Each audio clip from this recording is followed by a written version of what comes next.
Thank you, Mr. Chairman. Mr. Chairman, one of the benefits of having other committee obligations and arriving at Oversight Committee behind my colleagues is that I get to listen to all the testimony.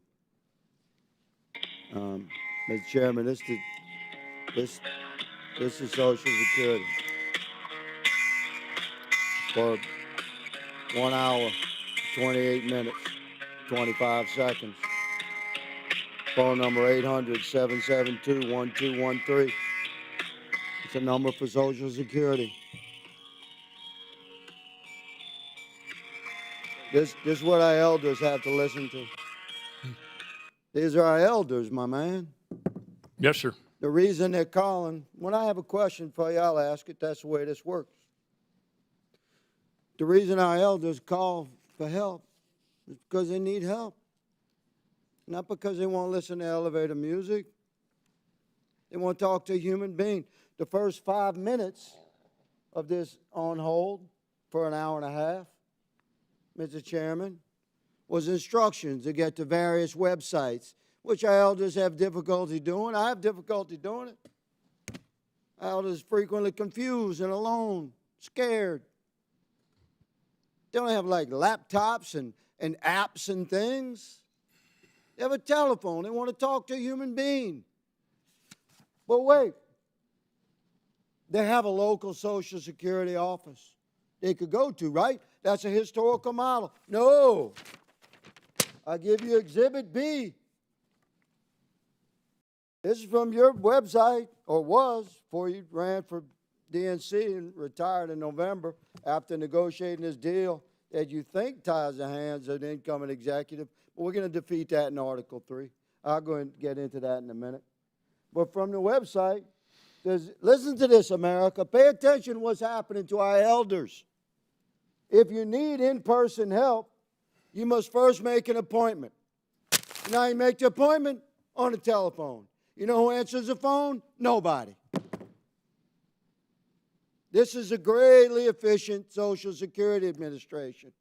All of our offices, we struggle and work so hard to care for our elders, and the number one complaint is that they can't get any answers or even anybody on the phone at Social Security. So I want you to know, Governor O'Malley, that I completely support your run for DNC chair. You have a certain air of elitist superiority that perfectly reflects your party, and I completely support your run. I hope you get it. Earlier in your testimony, you stated that the contract you signed that presumes to commit the executive branch and the federal government through 2029 to a union agreement. In fact, they hail it in CNN as Social Security Union secures telework deal. And it said the deal will secure telework for SSA employees through 2029. That's a union guy to CNN. You said it doesn't tie the hands of the incoming administration.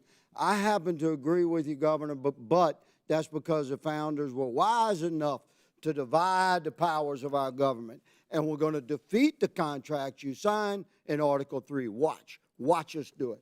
But in the terms of the contract, it states, in that language in Article 41, Section 3, strikes the words that the Commissioner will determine the number of scheduled telework days, if any, eligible positions and percentages of employees permitted to telework, and replaces it with the Commissioner will adhere to the current number of telework days, eligible positions, and percentages of employees permitted to work telework as of the date of this agreement until October 25th, 2029.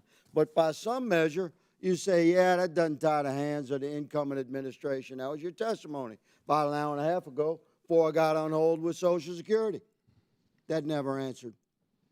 So let me just say that, man to man, brother, I respect you. You're standing your ground. You're here today under fire. You know it.